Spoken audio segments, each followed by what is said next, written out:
What does Ikigai have to do with learning and practicing improv comedy? Let's talk about it. Ikigai, the Japanese secret to living a long and happy life. Great book, all kinds of fun things in here. And I'm going to go through some things that I think are relevant for what I do as an improv teacher who does classes virtually for companies and one-on-one. Okay, so one of the things here that I love is active mind, youthful body. All right. So having a youthful mind also drives you toward a healthy lifestyle that will slow the aging process.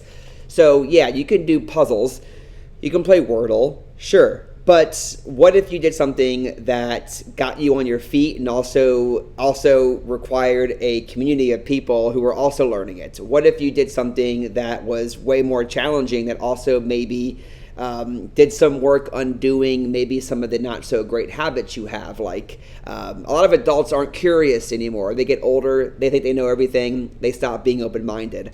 A lot of adults stop being playful because someone told you a long time ago that it's time to grow up, time to get a job and get married and have some kids, and you stop being open-minded and playful. So what if you did something that changed all those things, that made you embrace change, that made you feel funnier, more interesting, and easier to communicate with? Improv is that. Improv does all the things that you need to slow the aging process, right? Because it's the kind of exercise that not only teaches you and rewards you for being in the moment. It's the kind of exercise that it's kind of art form that will really help you embrace that. It's not about thinking about what you just did and maybe being really judgmental about the past or what your scene partner is saying. It teaches you how to live in this moment. You're not thinking about the past. You're also not obsessing over the future.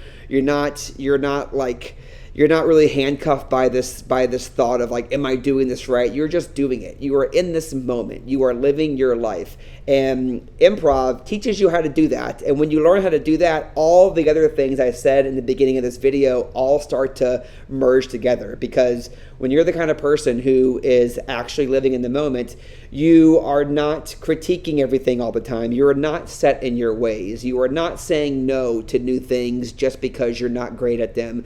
You are being more curious. You are being an active listener. You're more fun to communicate with.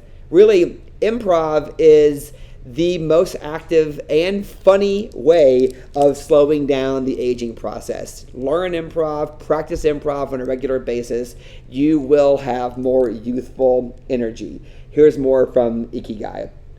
Just as a lack of physical exercise has negative effects on our bodies and mood, a lack of mental exercise is bad for us because it causes our neurons and neural connections to deteriorate.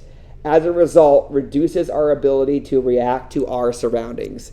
Y'all, I don't want your neurons and your neural connections to deteriorate. I don't want that for you. I don't want that for me. I don't want that for anybody. That's why we should all be learning and practicing improv, because it's the perfect exercise, it's the perfect puzzle that not only does all the things they're saying in this book, but it also will make you a more joyful person to be around, right?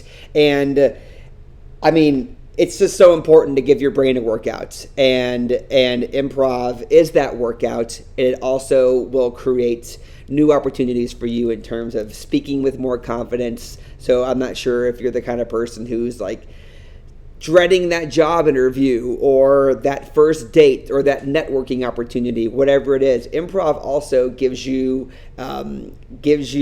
like a set of tools to maneuver in those scenarios as well. So shout out to Ikigai, the Japanese secret to a long and happy life, and shout out to you for watching the video, and extra special shout out to anyone who wants to pursue improv as a life skill, not just as a thing that produces comedy shows that might get you, might get you on that comedy festival or land that gig.